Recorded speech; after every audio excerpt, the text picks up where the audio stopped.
नमस्कार दोस्तों, कैसे हैं आप लोग। दोस्तों, आज आप लोगों के सामने मैं एक बात लेके आया हूँ, आप लोगों के समक्ष एक पॉइंट लेके आया हूँ। कल शाम से मैं एक इन्फॉर्मेशन वायरल देख रहा हूँ कि बीती तारीख 16 जुलाई 2026 को केंद्र ने एक फ़ैसला लिया है कि फार्मासिस्ट जो है, जिन्होंने फार्मेसी करी हुई है, जो फार्मासिस्ट है, लाइसेंस्ड फार्मासिस्ट है, अब वो क्लिनिक खोल सकेंगे। स्पेशली हमारे राजस्थान के अंदर 13,000 पंजीकृत फार्मासिस्ट हैं, उनके लिए आदेश आया है कि वो प्रदेश में अपनी क्लिनिक खोल सकेंगे। और उनके लिए मापदंड ये रखा है कि वो किसी MBBS के अंडर में 3 महीने का प्रशिक्षण लेंगे, प्रमाण पात्रता लेंगे। इस बात की कि इस बंदे ने 3 महीने की प्रमाण पात्रता मुझसे ली है MBBS से, और now he is completely authorise for patients health issue either in village area और सिटी एरिया। मतलब आपने उस बंदे को, जिसके पास में एक डिग्री या डिप्लोमा है फार्मेसी से रिलेटेड, उसको एक MBBS के उसमें अंडर सुपरविजन में रख के और आप उसको ऑथोराइज़ कर रहे हैं कि वो फील्ड में जाएगा और 3 महीने की ट्रेनिंग के बाद में वो पेशेंटों का इलाज करेगा। मुझे ऐसा लगता है कि केंद्र सरकार को लगता है कि 145 करोड़ की आबादी कुछ ज़्यादा हो गई हिंदुस्तान की, तो उन्होंने उस आबादी को कम करने का एक तरीका निकाला है कि इस आबादी को कम कैसे किया जाए। तो ये तरीका है उनका। मुझे ये समझ में नहीं आता कि एक MBBS किए हुए डॉक्टर के बाद में वो बंदा PG करता है, उसके बाद में वो कुछ और भी एजुकेशन, अपर एजुकेशंस करता है, एक बंदा DM कार्डियोलॉजी करता है, DM न्यूरो करता है, वो दुनिया भर की स्टडी करता है। गलतियां फिर भी हो जाती हैं उनसे। मैंने अपने एंटायर कैरियर में इतने साल के अंदर कई डॉक्टर्स देखे हैं जिनसे गलतियां हुई हैं। कई डॉक्टर्स देखे हैं जिन्होंने कोरोनरीज को केला बनाते हुए मैंने देखा है। मैंने प्रोसीजर असिस्ट करवाए हैं, एंजियोग्राफी करवा रहे, एंजियोप्लास्टी डिसाइड हो गया, एंजियोप्लास्टी करते करते पता चलता है कि डिस्टल और प्रॉक्सिमल आर्टरी के अंदर क्या मिसमैच किया है डॉक्टरों ने, मेरे आंखों के सामने किया है। ज़बरदस्ती की रिस्क ली है डॉक्टरों ने। जहाँ बाईपास होना चाहिए था वहाँ बाईपास न सजेस्ट करके उसकी लगे पड़े हैं, उसकी LED के अंदर डिस्टल टू प्रॉक्सिमल, सारा प्रॉक्सिमल टू डिस्टल उसको पूरा रिपेयर करने में लगे हुए हैं। गलतियां हैं वो उनकी, ओवर कॉन्फिडेंस है उनका। जब वो इतने DM कार्डियोलॉजी करने के बावजूद अगर वो ऐसी गलतियां कर सकते हैं, तो जनाब आप 3 महीने में कौन से डॉक्टर तैयार करके भेज रहे हो फील्ड में? कौन से डॉक्टर भेज रहे हो आप? एक न्यूरो का जो डॉक्टर होता है, जो न्यूरो का जो PG होता है, स्पेशली PG, जब वो नया PG में आता है न्यूरो में, तो उसको प्रॉपर GCS निकालना नहीं आता। उसको GCS निकालना नहीं आता प्रॉपर। हमने देखा है, मैंने 25 साल के कैरियर में देखा। मैंने फर्स्ट ईयर है, क्या है, DM neuro, okay. GCS sir कितना होगा इसका? यार तुम देख लो, मुझे नहीं पता। इस तरह के जवाब मिलते हैं। तो मैं आपसे ये कहना चाह रहा हूँ सरकार से कि कोई ऐसी रिस्क मत लो, और आपको मारना ही है तो एक बम फेंक दो ना कहीं जाके। 1,50,000 आदमी तो वैसे ही निपट जाएंगे। क्यों इस तरह के वो ब्रिगेड तैयार कर रहे हो जो जाके गांव के अंदर और खोल के अपना बैठेंगी? फार्मासिस्टों की क्या हालत है पता आपको? उनको दवाइयों के नाम ढंग से तक नहीं लिए जाते, उनको कॉम्पोजिशन तक पता नहीं होती। मुझे कई बार मैंने उनसे मांगी है दवाइयाँ, तो मुझे उनको बताना पड़ता है कि भाई जो तू दे रहा है ना वो नहीं है।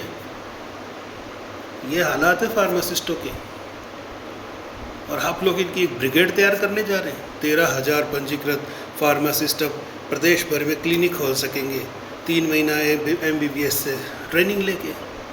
अरे शर्म करो थोड़ी तो। अब मैं आता हूँ दूसरे मुद्दे पे। एक लॉबी और है मेडिकल फील्ड में, जिसको नर्सेज बोलते हैं, जिनको आजकल नर्सिंग ऑफिसर का नाम दे दिया गया है। तो उनको करो ना ये काम, उनको दो ना जिम्मेदारी। वो पूरा टाइम यही काम करते हैं। वो पेशेंट के इनिशियल असेसमेंट से लेकर डिस्चार्ज असेसमेंट तक का काम करते हैं। वो पेशेंट के आईपीडी देते हुए सारी मेडिकेशन, इवन उनके हर शिफ्ट में असेसमेंट चलते हैं, जिसके अंदर वो पेशेंट का जीसीएस भी देखते हैं, पेन स्कोर भी देखते हैं, उसकी फिजियोलॉजिकल कंडीशन भी देखते हैं, उसकी मेडिकेशंस क्या चल रही है, क्या कोई किसी तरह का कोई कॉन्ट्राइंडिकेशन तो नहीं है, कोई एलर्जी तो नहीं है, सारा कुछ वो देखते हैं। उनकी नॉलेज ज़्यादा है। उनको पेशेंट का ब्लड स्ट्रीम के अंदर जितनी भी डीलिंग करनी होती है, मेडिसिन से रिलेटेड, डायलिसिस से रिलेटेड, वो सब कुछ उनको पता है। आज फार्मासिस्ट को एबीजी लेने को बोल देना आप, उसके हाथ पैर ना फूल जाए तो मुझे कह देना। एक नर्स को एबीजी लेना आता है, एक नर्स वेंटिलेटर के पैरामीटर समझ सकता है या समझ सकती है। एक नर्स को ये पता होता है कि वेंटिलेटर कैसे रन करना होता है, वीन ऑफ कैसे करना होता है, उसको मॉनिटर के अंदर जितनी भी मापदंड आते हैं उनके बारे में पता होता है, उसको ईसीजी के बारे में पता होता है, उसको रिदम के बारे में पता होता है, पढ़ाया जाता है उनको। और कुछ लोग नहीं भी पढ़ते हैं तो भी वो डे बाय डे अपने काम के अनुरूप अपना काम करते करते चीज़ें सीख जाते हैं। उनको पता चल जाता है कि नॉर्मल और अबनॉर्मल ईसीजी में क्या फ़र्क होता है, टेकिपनिया क्या होता है, ये सब चीज़ें समझते हैं। उनसे करो ना पहल, उनसे करवाओ ये पहल। कम से कम वो कसाई बन के मारेंगे तो नहीं लोगों को। फार्मासिस्ट को आप क्लिनिक खोलने के आदेश दे रहे हैं और नर्सेज़ को दमन पे दमन करते जा रहे हैं। उनको सरकारी नौकरियां नहीं मिल रही है, उन नर्सेज़ को बेचारों को मानदेय प्रॉपर नहीं मिल रहा है, आए दिन राजस्थान में उनका दमन हो रहा है। खैर, इसके पीछे मैं एक चीज़ और बोल दूँ आपको कि इसके पीछे सबसे बड़ा जिम्मेदार हमारा खुद हिंदुस्तान का नर्सिंग प्रशासन है। क्योंकि इस नर्सिंग लॉबी की एक ख़ास बात मैं आपको बता देता हूँ कि इसके अंदर ये कुत्ता लड़ाई करना चाहते हैं। आज बड़े बड़े TNI पे अध्यक्ष बन के बैठे हैं राजस्थान में, कोई फाउंडेशन चला रहे हैं अपने, कोई अपने NGOs चला रहे हैं। वो सिर्फ सरकार से फंडिंग लेके और अपना काम निकाल रहे हैं। उनको कोई लेना देना नहीं है धरातल पे कि कितने नर्सेज काम कर रहे हैं, कितने नहीं कर रहे। आज राजस्थान का सर्वे कराने बैठोगे ना तो आप कम से कम लाख से ज़्यादा पद आपके जो है खाली पड़े हुए हैं। लेकिन आपको लगा है 13,000 पंजीकृत फार्मासिस्टों को डॉक्टर बना के भेज दो। अरे शर्म करो, शर्म थोड़ी सी तो। कैसे बना पाओगे उनको डॉक्टर? एक पढ़े लिखे डॉक्टर से गलतियां हो जाती है तो 3 महीने का प्रमाण पात्रता लेके आपका फील्ड में जाके क्या आपका इलाज कर पाएगा मरीजों का?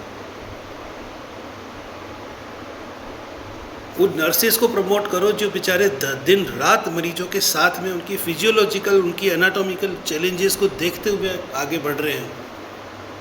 उनकी दवाइयों से सारी नॉलेज उनको, वो फार्मासिस्ट से ज़्यादा नॉलेज तो उनकी दवाइयों की उनको होती है। एक फार्मासिस्ट को अगर आप इतना पूछ लो ना कि ड्रग कैलकुलेशन कैसे करते हैं, वो ये नहीं बता पाएगा कि ड्रग कैलकुलेशन कैसे करते हैं। ड्रॉप फैक्टर क्या होता है उसको नहीं पता।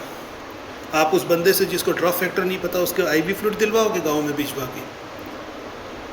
फार्मासिस्टों की हालत में बता दूँ आपको कि एक मेरे ही पास में एक फार्मासिस्ट है जिसने अपनी पिछवाड़े में क्लिनिक डाली हुई है, क्लिनिक के बैक साइड में। उसने COPD पेशेंट को, जिसको सांस चढ़ रही थी, उस पेशेंट को, COPD पेशेंट को कोई डायग्नोस नहीं किया और उसको 17 दिन तक दवाइयाँ देता रहा। अंततः वो बंदा मर गया। लेफ्ट वेंट्रिकल फेलियर पेशेंट जिनके अंदर हम फ्लूइड रेस्ट्रिक्ट करते हैं, ऐसे पेशेंटों में वो धड़ाधड़ IV फ्लूइड चलाता है।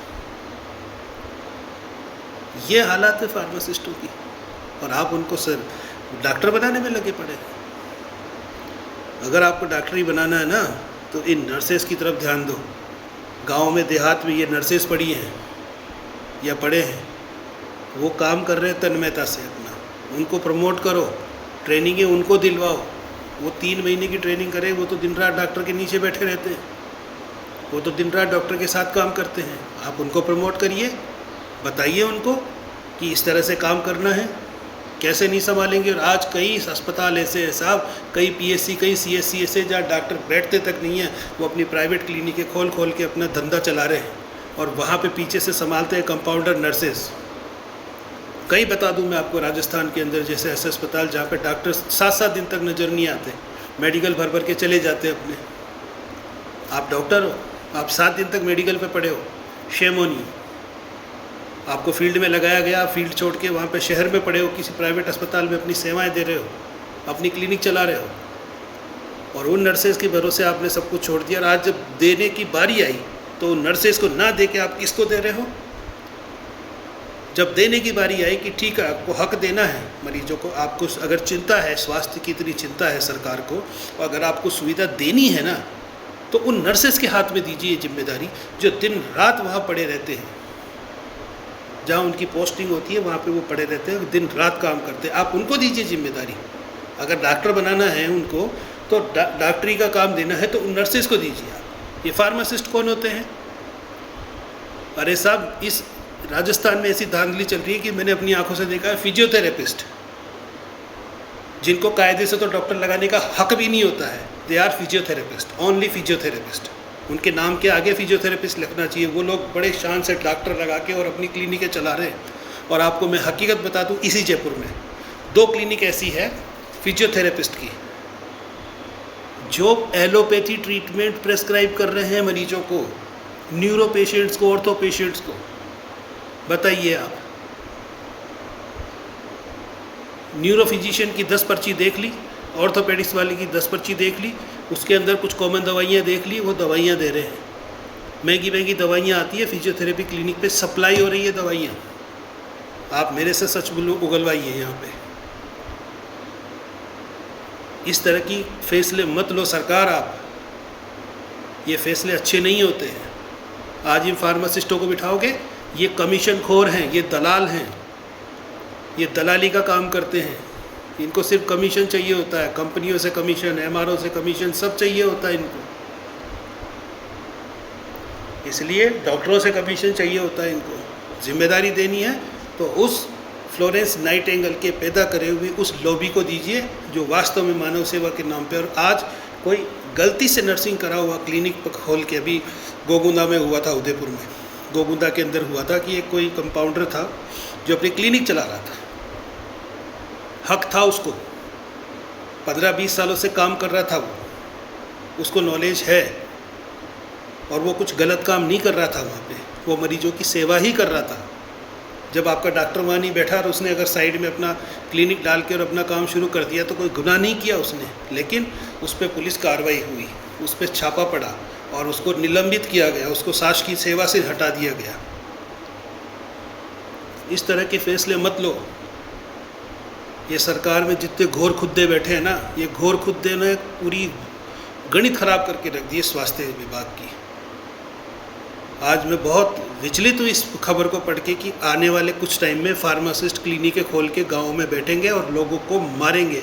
सरकार को अगर कसाईयों की भर्ती करनी थी ना, तो उससे बढ़िया है कि हर महीने एक बम कहीं ना कहीं डाल दिया करो, ताकि 1,50,000 आदमी वैसे ही निकल जाए। शर्म करो सरकार, शर्म करो।